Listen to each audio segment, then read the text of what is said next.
All right. Hello, everyone, and welcome back to our first department seminar after a 3-week Easter break that seemed both incredibly long and incredibly brief. At least that's how I experienced it to be. And today we're delighted to welcome our very own Jimmy Lenman, who's going to be speaking to us on the topic Confucius or Plato? Question mark. Take it away, Jimmy. Thanks, Max, and thanks everyone for coming. I've now changed my screen on my PC from the Google Meet screen to the Word document that I've written rough notes on. So if anything goes wrong and you need to alert me, just shout, make a noise, because I can't see you, but I think I can still hear you. If anything goes wrong and I can't hear you either, Max has my phone number in case of emergencies.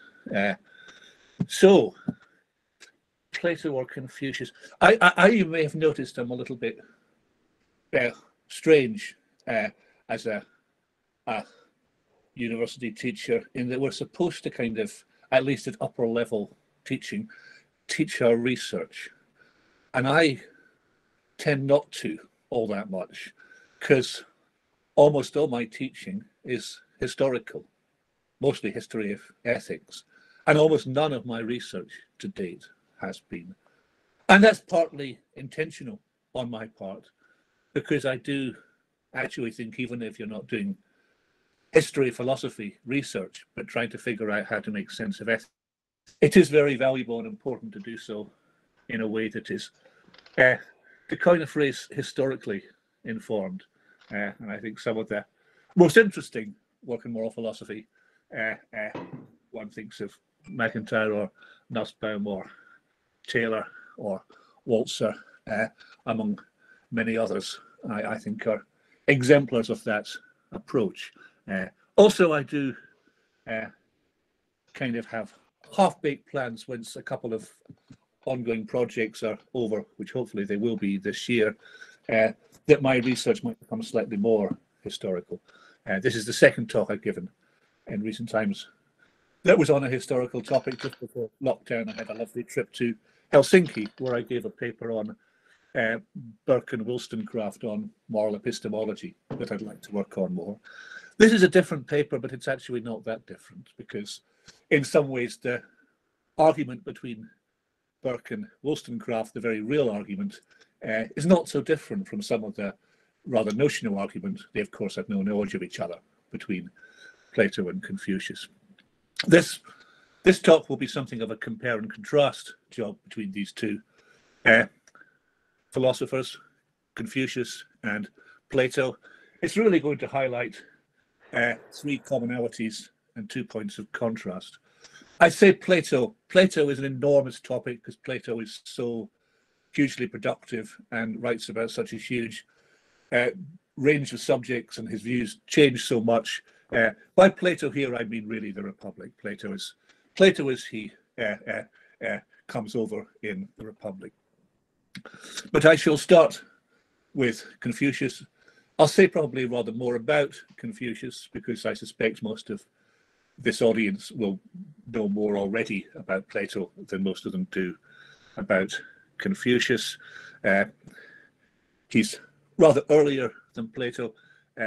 Plato's life begins in the late 4th and fills a big chunk of the 3rd century BCE. Confucius' dates are 551 to 479. He was born just a few months away from the date of Socrates. So he died just a few months away from the date of Socrates' birth. So fairly early on in terms of Greek philosophy, happening on the other side of the world. Notoriously, at least in the West, Confucius is a man that everyone has heard of, and no one, or virtually no one, knows anything about. And indeed, the 2 things people think they know about Confucius aren't exactly true. Those 2 things being that his name was Confucius and that he lived in China. Both those things are, strictly speaking, false. Confucius' family name was Kong, and his given name was Zhou. So he embarked on his life with the name of Kong Zhou. But Chinese names in this historical period are confusing in that people had two names. They had a ritual to mark the transition from childhood to adulthood that was called the capping ceremony. And at your capping ceremony, you acquired a new name, your so-called style name, and Confucius' style name, which he will have been known by to his contemporaries, was Zhongyi. However, when he became old and important, and also posthumously, he was known respectfully to his students and to subsequent generations as Fuzi or Kongzi or Kongfuzi, Zi being an honorific term that means master or teacher. It's no accident that pretty well all ancient Chinese philosophers have names ending in Zi. It's the same honorific term. However, when Westerners first started to interest themselves in Chinese philosophy, they reported back home in Latin. The first people to do so were Catholic missionaries, and they Latinized. Confuci doesn't really work in Latin. They turned it into Confucius. This is harmless enough. Chinese people sinicize Western names because Western names don't work in Chinese. Chinese people call Sheffield Sheffield. So I'm happy to go on calling Confucius Confucius, which is maybe easier for us to say than Confuci. Secondly, he didn't exactly live in China, although he lived in the part of the world that now bears that name, at least to us. What we call China in Confucius' time, rather like Greece in Plato's time, was not a unitary political entity, but in effect a bunch of small to medium-sized political communities. The most important being Jin, Jiang, Wei, Zhou, Hu, Jin, Qi, and Lu. Lu, in what is now Shandong, was Confucius' home state. What we now call China, like Western Europe after the fall of Rome, was a place that had once been unified and that viewed its old days of being unified with a certain nostalgia, though even when it had been unified, its name was not China, but simply Tianxia, all under heaven, the world. To the ancient Chinese, China really was the world. There were rival civilizations going on in the Eastern Mediterranean, what's now Iran, and India, but ancient Chinese people had no awareness of these places. Old pre-Confucian unified China involves three ancient dynasties to which people in Confucius' time look back with, again, a certain nostalgia. The almost entirely mythical Xia dynasty, the Shang dynasty from the 17th to the 11th century BC. I mean, this civilization really does go back a very, very long way. And the Zhou dynasty, which lasted from the 11th to the 3rd century BC, but was only really a proper unitary dynasty in what's called the Western Zhou period from the 11th century to 770. The period that Confucius lives in the middle of, the Eastern Zhou period, was a period of enormous political chaos. It's usually divided into the so-called Spring and Autumn period from the 8th to the 5th century and the Warring States period from the 5th to the 3rd century. But Warring States is a pretty good description of the entire epoch. There was, during the Eastern Zhou dynasty, there was nominally still a Zhou king, a Zhou emperor, as we would say, in the Zhou capital, who was nominally in charge. But he wasn't. No one paid the slightest attention to what he said. Instead, China had fragmented into these small, effectively, states governed by so-called feudal lords, gong, usually translated dukes, who were the rulers of these little statelets that were effectively dominated the political geography of his time. In Lu, in Confucius' time, these feudal lords were successively a chap called Zhao, a chap called Ding, and a chap called Ai. But the real power in Lu lay with the three so-called Huan families, especially the Ji family, who had effectively usurped effective power, even though they were supposed to just be senior ministers. In 517, Duke Zhao paid the price for standing up to these people and was forced into exile in Qi. In his absence, the Qi chief Ji Pangzi was effectively in charge. And even after the restoration of the Gong, the dukes, he and his successors, Ji Huanzi, Ji Kangzi, stayed that way, even though the nominal rulers were nominally restored. Also in the late 6th century, I think 504 to 502 or then about, the Ji family in its turn was the victim of a short-lived usurpation by some rogue by the name of Yang Hu, who was, after a couple of years, defeated and kicked out. So Yang Hu was, in effect, a usurper to a usurper to a usurper. So the king, the Zhou emperor had been usurped by the feudal lords had been usurped by the ministers, and even the ministers got usurped by someone like Yang Hu. And you know what? Compared to some of these other little statelets that I named, Lu was actually relatively stable and orderly. This was a time of depressing, continuing chaos and mayhem. Living in China felt to most people much of this time like living in a failed state. If you live in times of chaos and mayhem, it's tempting to take a bleak and despairing view of the world. If you live in times when it is natural to say, as Confucius sometimes despairingly conjectures, that the way does not prevail. The Tao does not prevail in the worlds. It can be tempting for a thoughtful, philosophically minded person to try simply to withdraw from the world, to go off and live in a cave or in a cottage in the woods and have nothing to do with the whole ghastly business. And actually, at this time, and indeed subsequent times, quite a few people did exactly that. Notably, quite a few people of the school of thought, the rather roughly defined school of thought that we call Taoism. Confucius didn't do that.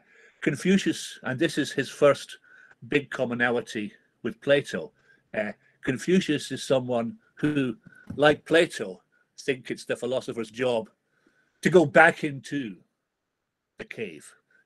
Plato, remember, has the famous analogy of the cave, where we all of us live in this world of shadows and illusions, from which the philosopher escapes to see the pure light of the sun, which Plato identifies with the forms in his metaphysical theory.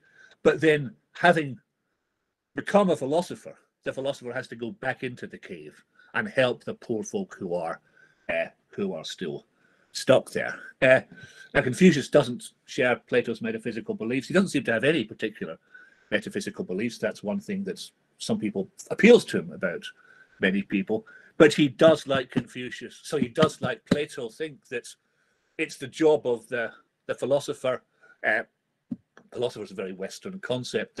The sage, the sheng, to go back into the cave and engage with the world and try to be active in political life in ways that will make things better for regular people. We see this in a famous passage in Anoix 18.6. Anoix is the book that is the most authoritative compilation of Confucius' sayings and activities. Anoix 18.6, we hear of a an encounter between one of Confucius' students or disciples and a man called Jiani, who was just such a recluse, who had retired from the world. And 18:6 ends with the words, so he tried asking Jiani. Jiani said, and who are you? I am Zhong Ah, would you be a follower of Kong Chu of Lu? And remember, Kong Chu of Lu, that's Confucius' name. He replied, just so. Jiani replied, the whole world is swept up in a great flood. And who is there who can fix it? Why would you follow a scholar who has cut his ties with some others and not one who has cut his ties with all his contemporaries? Why not follow someone like me who's completely given up on the world?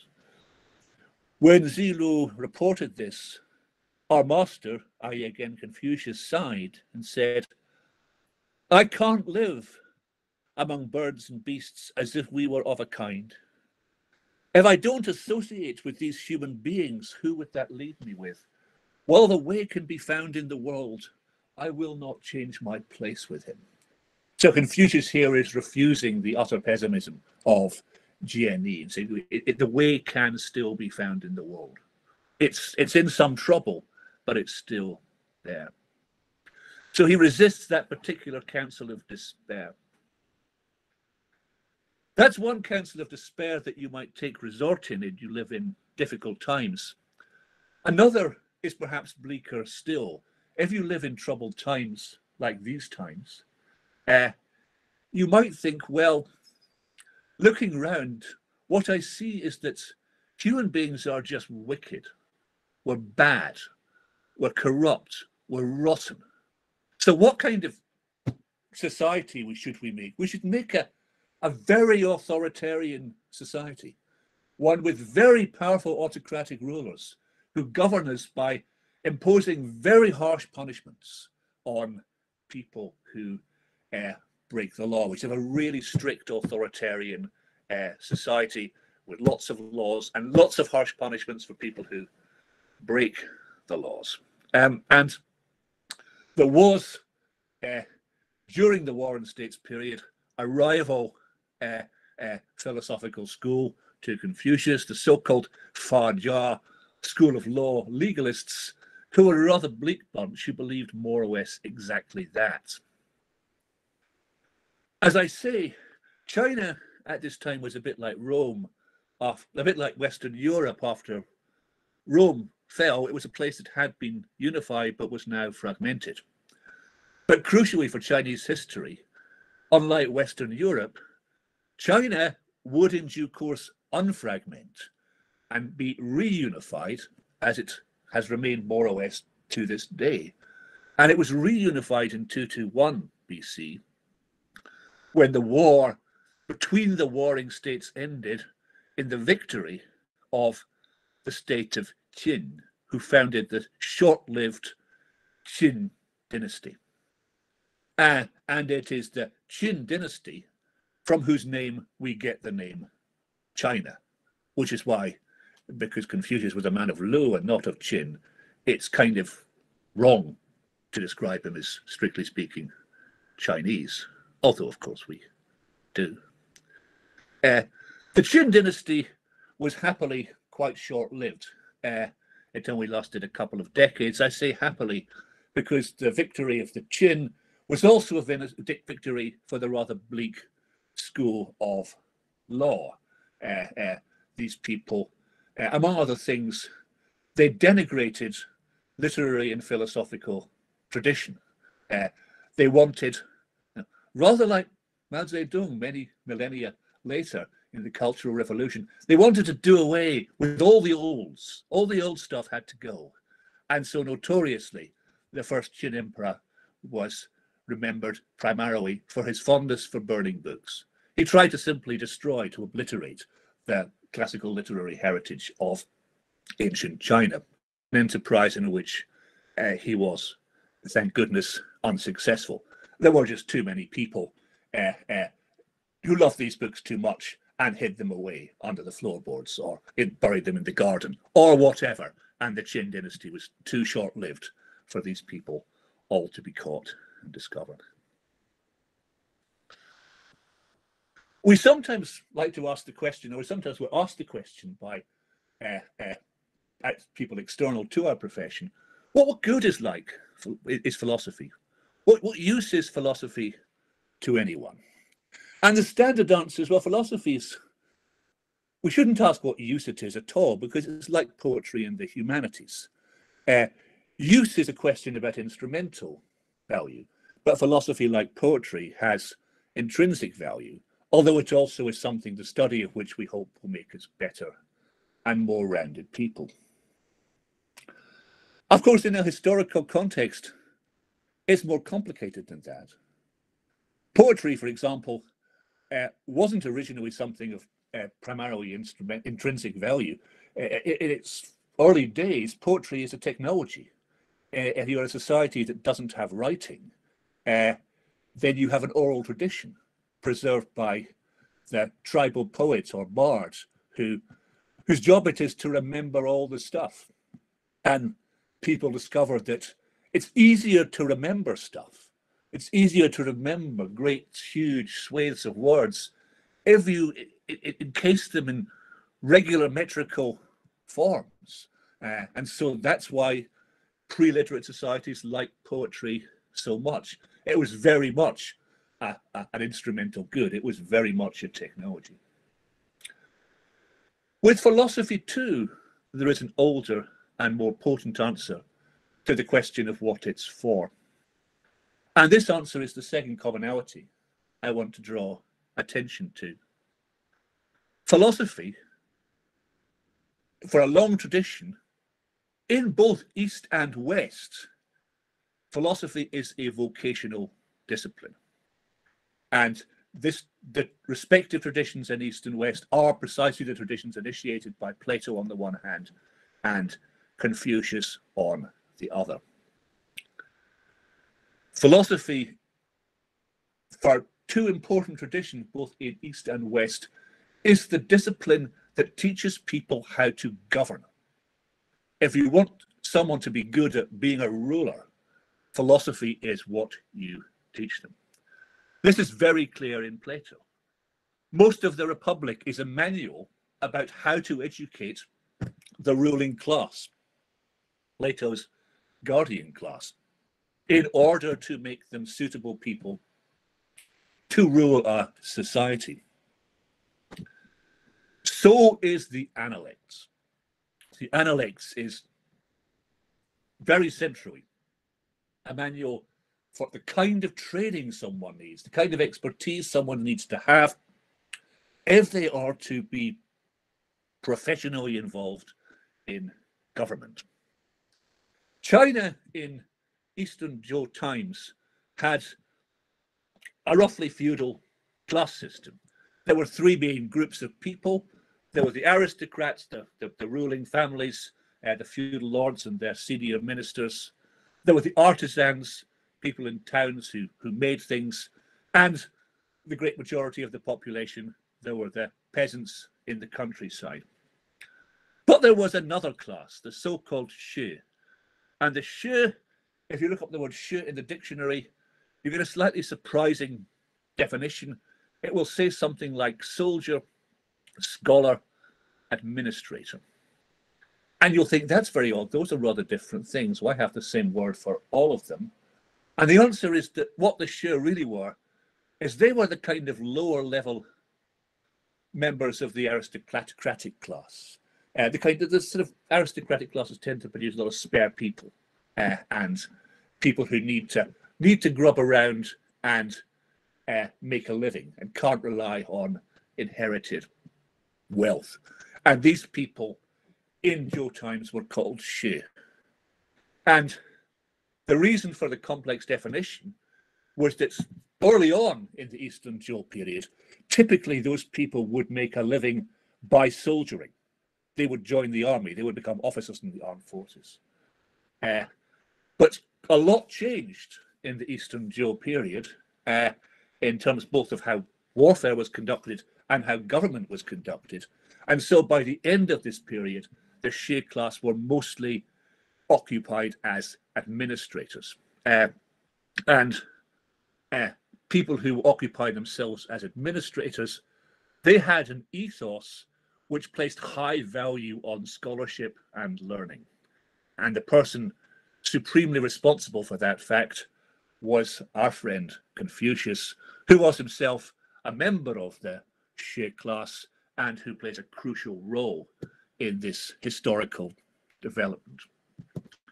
Confucius himself, by profession, was an administrator, what we would call a civil servant.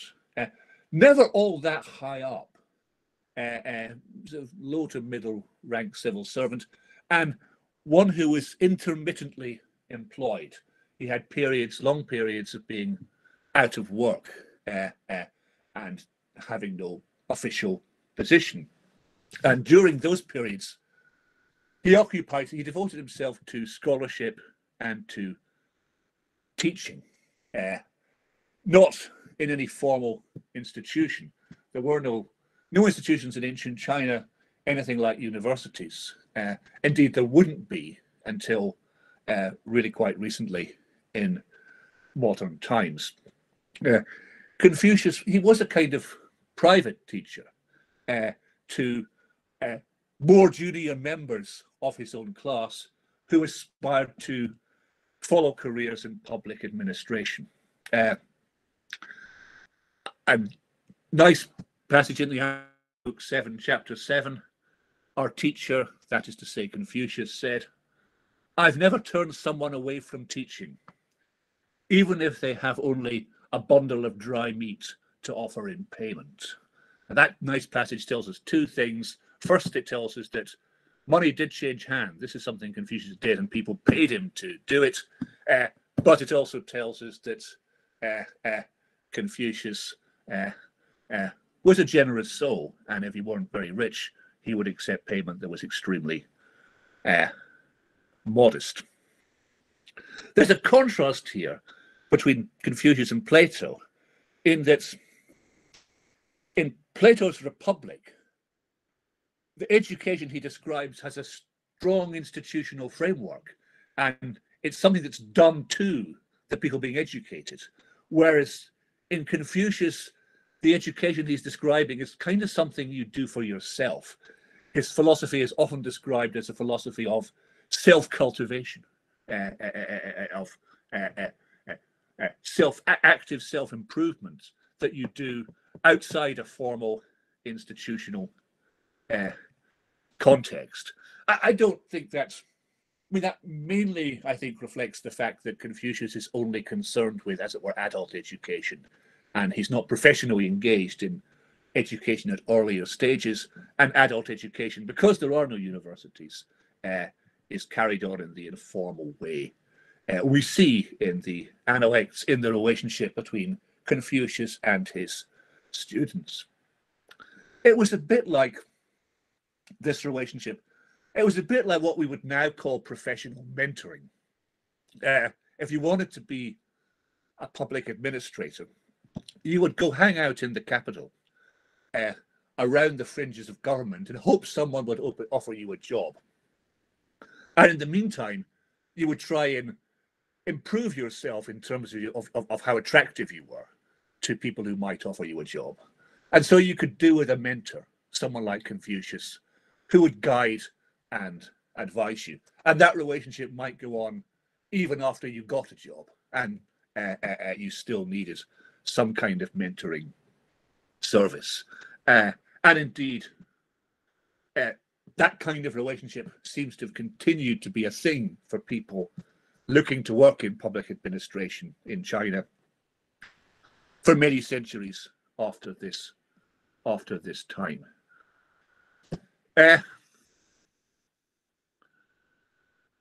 When I say philosophy is seen as a thing you learn in order to govern, that needs a little qualification in the case of Confucius. In the case of Confucius, well, there's no word in the Analects for which philosophy is even an eligible translation. What Confucius thinks the aspiring administrators should do is pursue scholarship, 学, and in particular to study the great classic texts of classical Chinese civilization, the so-called Xi Jing, or Book of Songs, which was effectively China's equivalent of Homer in Greece. That, Confucius said, is the first thing you have to do if you are to become what he calls a junzi, a gentleman, a person of noble character. Annex 8.8, our teacher said, the songs set us in motion, ritual stands us on our feet, music completes us. So learning, scholarship, 学 is the basic core of Chinese Confucian self-cultivation. 2.4, our teacher said, when I was 15, my mind was set upon 学, learning. When I was 30, I stood upright. When I was 40, I was free from conflict. But as Chinese history progresses, it comes about that while the songs remain important, the most important classical texts that people felt they needed to study to pursue careers in public life, and indeed in later dynasties, centuries after Confucius, if they wanted to pass the civil service exam, for many centuries, China operated a quite terrifying examinations for aspiring civil servants, and the core of the curriculum was what were now the great classic texts of Chinese civilization, and that was the Confucian classics. That was the Anoecs and the other three of the so-called 4 books of classical Confucian philosophy. So in China, studying philosophy was what you had to do to get a job in public administration. And the reason that was so was Confucius. In the West, the Platonic legacy becomes more diluted, but it never really disappears. In the early 20th century, when Oxford University, later followed by many other universities, decides to set up a new degree specifically designed to train people to go into public life, and they invented what we now call PPE. It comprised not just politics and economics, but philosophy. Why philosophy in a degree with that purpose? Well, the answer is Plato. Is that a good rationale for teaching people philosophy? I'm not sure. I know some people, I won't name them, but I know some people with PhDs in philosophy that I wouldn't want to put in charge of the government. If a PhD in philosophy was a good qualification for being a government minister, Oliver Letwin should be an excellent minister. He's, I think, the only government minister of recent times with such a qualification. I don't know if he is. And of course, there's the other worry, which is that this would only arguably be a rationale for teaching philosophy to social and political elites, although perhaps not. Famously, we remember the words of the Tory statesman Robert Lowe at the time of the 1867 Reform Act, seeing, in the case of Robert Lowe, with some horror, that the lower orders being endowed with political power as consequence of parliamentary reform. And he thought what had to follow was educational reform. He thought, famously, we must educate our masters. If we're going to put the ordinary folk in charge, make sure we endow them with the necessary competence. I'm going to note one further big commonality.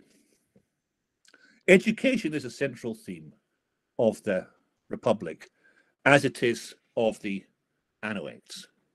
Another central theme is justice, and much of the Republic is concerned with how to define and understand it. And Plato's definition of justice is in some ways quite counterintuitive as a definition of justice. And it is, he tells us, that everyone should practice that one role in the city to which they are best suited by nature.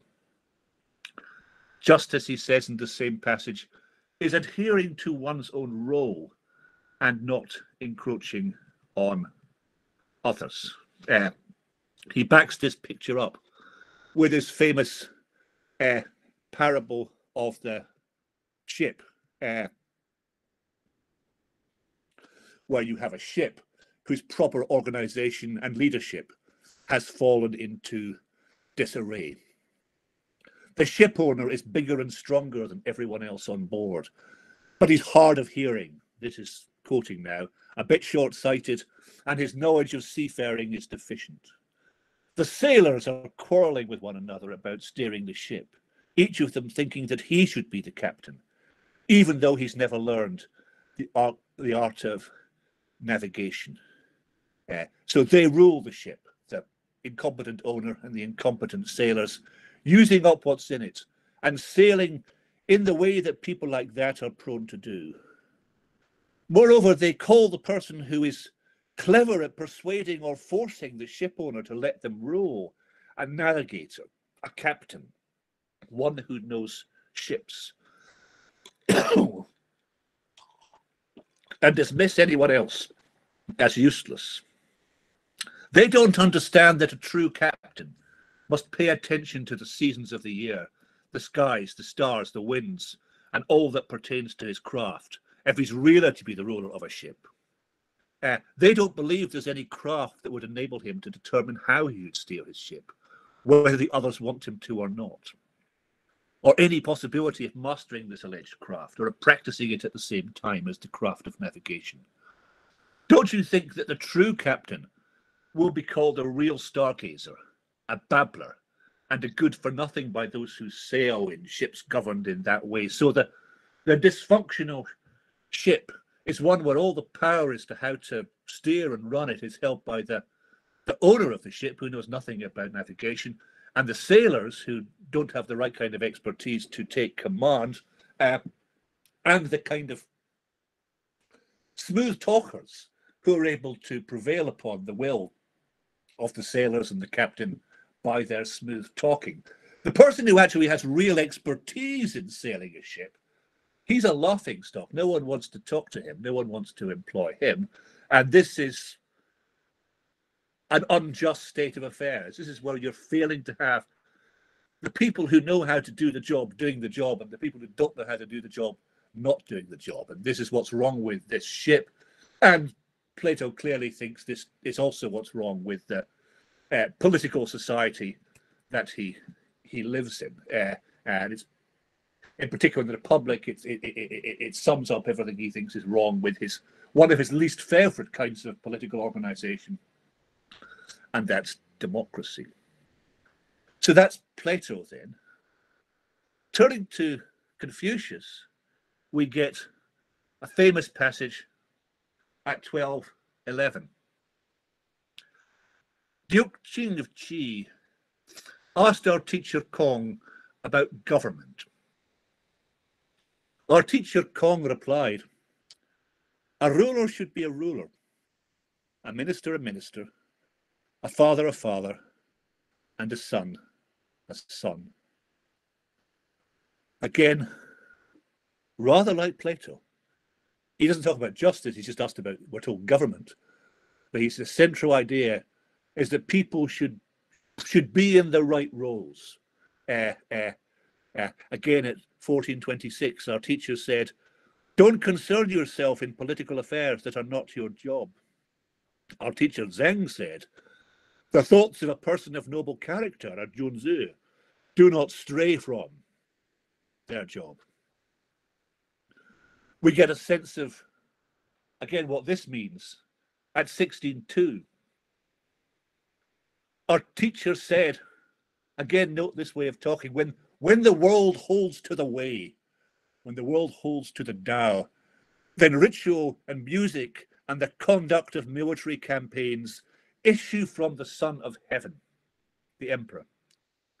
When the world has lost the way, ritual and music and the conduct of military campaigns issue from the feudal lords. When they issue from the feudal lords, we would expect them rarely to last for 10 generations. When they issue from officials, they will rarely last 5 generations. When the deputy ministers have charge of the orders of the states, they will rarely last 3 generations. When the world holds to the way, the deputy ministers will not run the government. And so, as with Plato, his concern for justice so conceived reflects the chaos of the times in which he lives, the kind of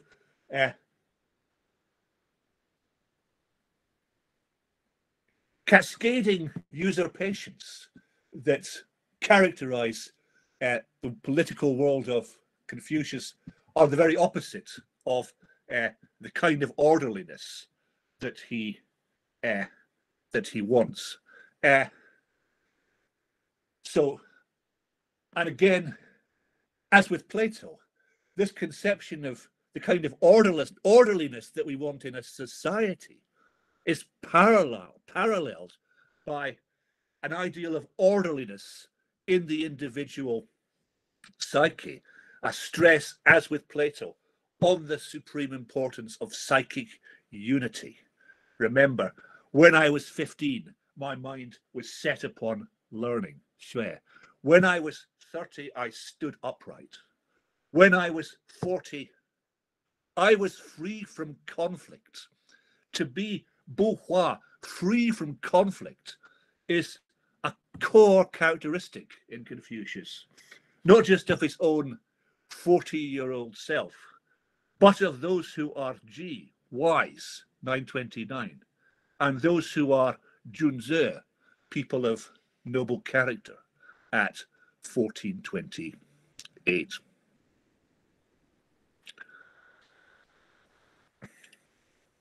So those are my 3 big commonalities. I turn to 2 huge contrasts. Elaborating his conception of justice a bit later in the Republic, Plato says this: what we were saying now makes even better guardians out of them, the guardian elite class, and prevents them from tearing the city apart by not calling the same thing mine. If different people apply the term mine to different things, one would drag into his own house whatever he could separate from the others, and another would drag things into a different house, to a different wife and children. And this would make for private pleasures and pains at private things. But our people, our elite guardian class, on the other hand, will think of the same things as their own, aim at the same goal, and as far as possible, feel pleasure and pain in unison. And what about lawsuits and mutual accusations? Won't they pretty well disappear from among them because they have everything in common except their own bodies? Hence, they'll be spared all the dissension that arises between people because of the possession of money, children, and families. And that's the first big point of contrast, that Plato notoriously wants to abolish the family. Or rather, we should be careful here, he proposes to abolish the family for the elite political class, and only for them. And he thinks that by doing that, he will do away with the distinction between kin and outsider. My family and everyone else. My family who I love and everyone else who I love less than I love them. People living in this post-familial social order will treat all their elders as their parents and all their peers as their brothers and sisters, and this will bring an end to contention. No one will lay hands on or do violence to an older person because, Plato says, of shame and fear. Shame will prevent him from laying a hand on his parents, and so will the fear that others would come to the aid of the victim, some as his sons, some as his brothers, and some as his fathers. So if we abolish family ties, then The love we feel for those who are special to us, we feel for everyone. And that brings about order, peace, and harmony. Except there is a natural and obvious worry, which is that it could just as well work the other way. Instead of elevating everyone to the status of kin, the proposed reform could simply reduce everyone, in effect, to the status of outsiders or strangers. If everyone is special, really, no one is special. Perhaps Plato's ideal where nothing is mine, including no people, would not enhance but eliminate social solidarity, as many have thought. Perhaps indeed, as many have thought, our moral lives gets its meaning and its integrity from its anchorage in the substance of our family life, the school in which we obtain our primary core understanding of what it is to love and cherish other people, an understanding we then bring to bear in a wider context to love and cherish more distant others, especially if we are rulers, those whom we rule over. That's an enormous dialectical fault line between two very different ways of viewing the family. Here I just note that Confucius is emphatically on the other side of it. The orderly family is, for Confucius, the microcosm, the model, and the basis of an orderly society. No institution is more important. Social order depends on familial order.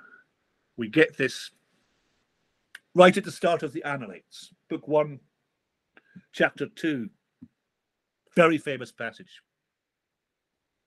Our teacher Yo said, so the speaker isn't Confucius, but someone very, very close to Confucius.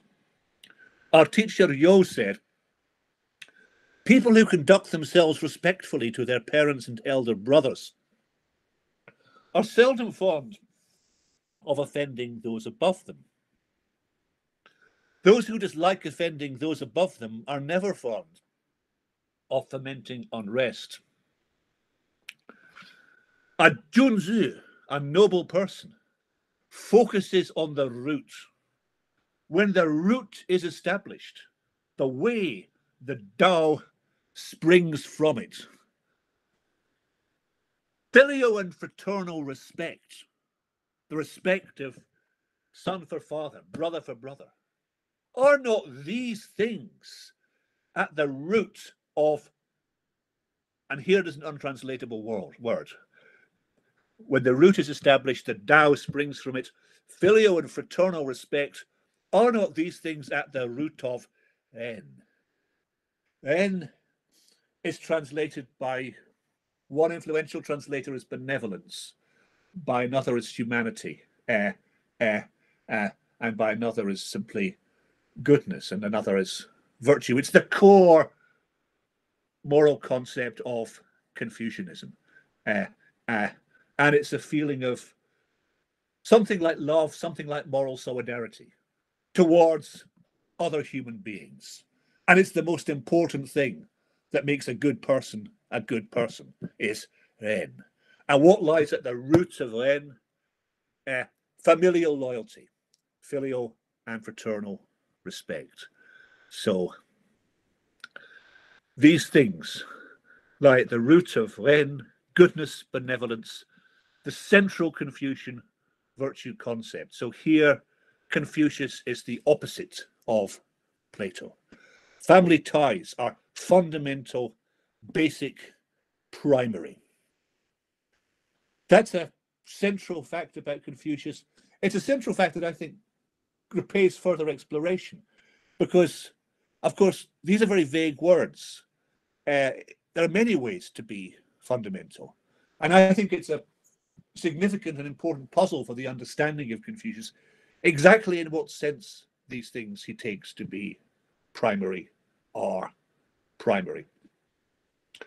But time is short, and I move on to my final point of contrast.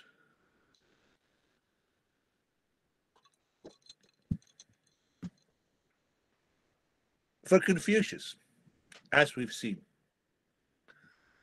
education, self-education effectively, for the aspiring administrator is a matter of absorbing the cumulative wisdom of our ancestors, especially as it is expressed in two media.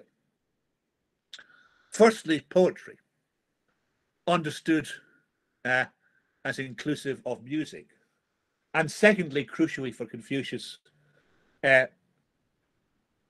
the ritual practice. Is often translated ritual. It does mean something rather more general. Mores, we might say. Famously, Confucius describes himself as a transmitter and not an innovator. He don't think he's got anything original to say. He's just helping to recover and transmit what people before him have said, and perhaps to interpret it. Hence his advocacy of a humanistic education, hence the centrality of scholarship, as well as ritual, Li.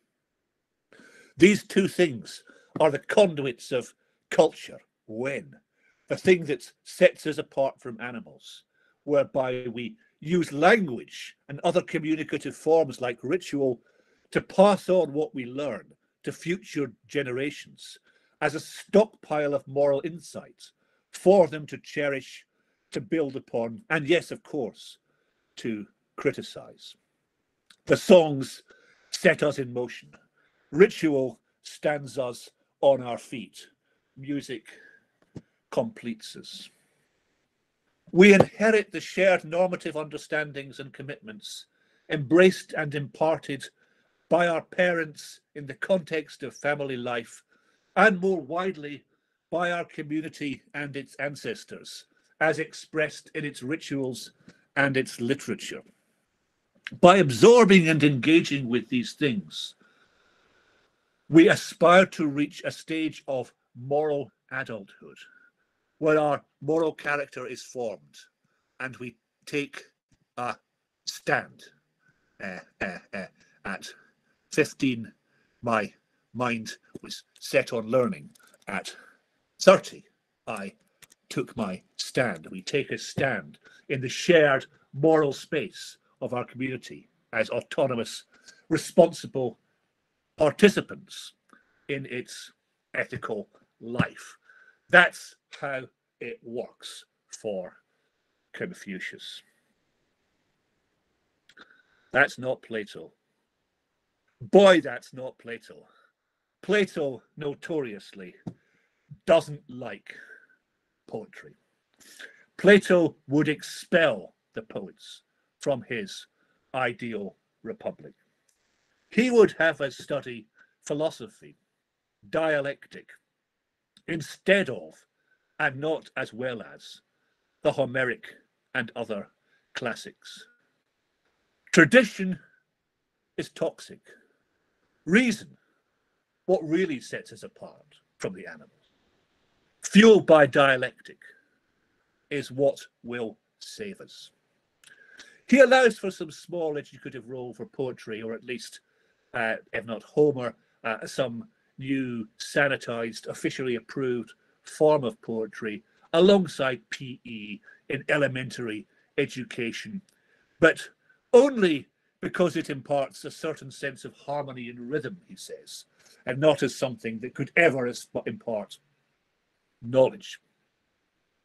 We don't build on the knowledge of our ancestors for Plato, because our ancestors did not know anything. Plato lives in a time that valorizes, as Confucius does, humanistic education, but Plato himself does not. For many of Plato's contemporaries, Homer and the the tragic poets, dramatists, were just what the Book of Songs was for Confucius. In the words of Eric Havelock in his wonderful book of preface to Plato, Homer was, for Plato's contemporaries, an encyclopedia containing information and guidance for the management of one's civic and personal life. This picture, as Havelock dwells on at length, is one that Plato emphatically rejects. Plato mocks through Socrates the educated Athenian social and political elite, represented in the Republic by Cephalus and Polemarchus, ready confidently to respond to Socrates' questions about justice with elegant quotations from poets, from Pindar, from Simonides, in support of opinions. And in the context of the Republic, opinions is exactly the right word, in support of opinions that are swiftly demolished in the face of elenchus, the merciless cross-examination to which Socrates subjects them. These people and the people who wrote the books they so admire are comprehensively lacking in moral knowledge. This is the lesson of Socratic ignorance. Everyone is comprehensively lacking in moral knowledge. Even Socrates himself lacks such knowledge, until perhaps one day a true captain can be found, someone who knows and has seen the form of the good, as Plato conceived it. So that's the deep divide, I think, between Plato, the founding father of our philosophical tradition, and Confucius, the founding father of its East Asian counterpart. And it's an argument that is very much still with us. It's an argument I don't propose to try resolving in this talk, but perhaps between us we can have a go in the Q&A. And I'm finished.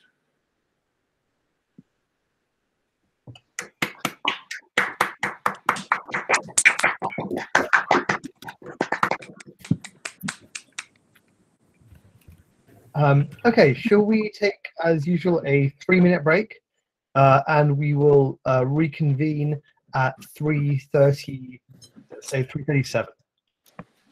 The Q&A. We should stop recording.